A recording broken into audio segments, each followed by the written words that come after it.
I don't think there's any harapan left. So when you're in the... I'm sorry. My apologies. But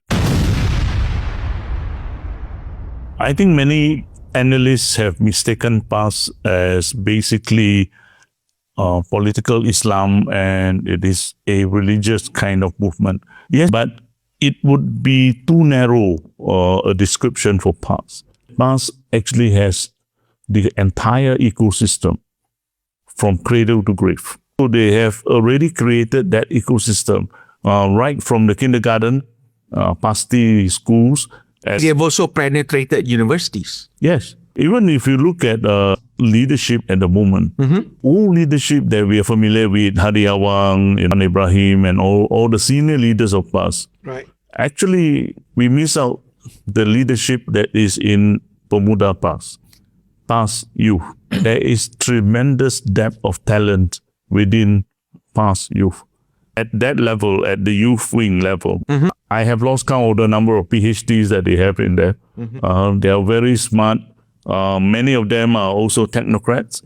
They have got good jobs. They are petroleum engineers, businessmen, sustainable industries, education, and all kinds.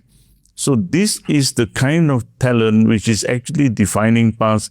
And I believe they are the one that is operationally on the ground, not just the ideology or the religious part.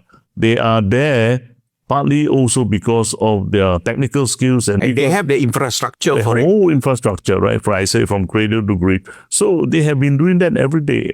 Unlike all the other political parties, okay, now election season, now we start campaigning. Right. Many people also fail to see Right. that PAS has focused on investments and on the economy.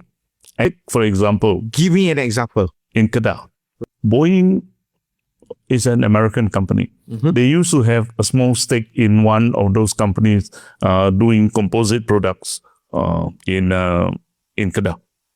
And they have expanded the entire operations. I visited that factory. It has 1,500 workers. And they are manufacturing, these are high-end products. Americans have done their homework. You think they don't know about PAS? That means they have weighed the political risk. And they say that, look, in terms of the religious aspect, they believe that it can be managed. Because the people whom they have come into contact with in the Kedah state government, like the Kedah state Menteri Besar Sanusi.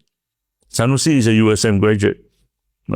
And also the EXCO in charge of investment in PAS, Dr. Haim Hillman. He is he was formerly academic in the university.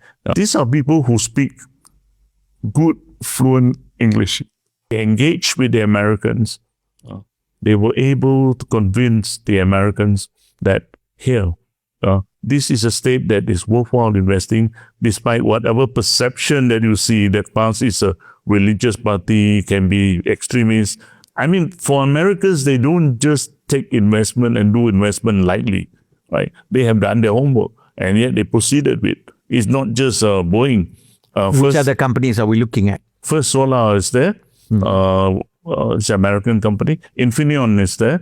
They have also expanded. Infineon is probably German.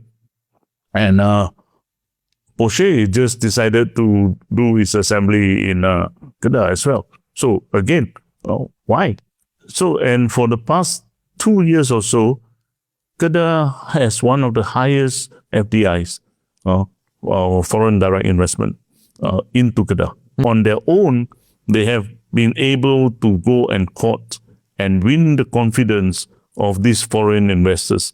That itself is already a sign that the confidence of the investors overseas looking at PAS in a very different lens from the usual political lens that we have for Malaysians looking at PAS as a religious party.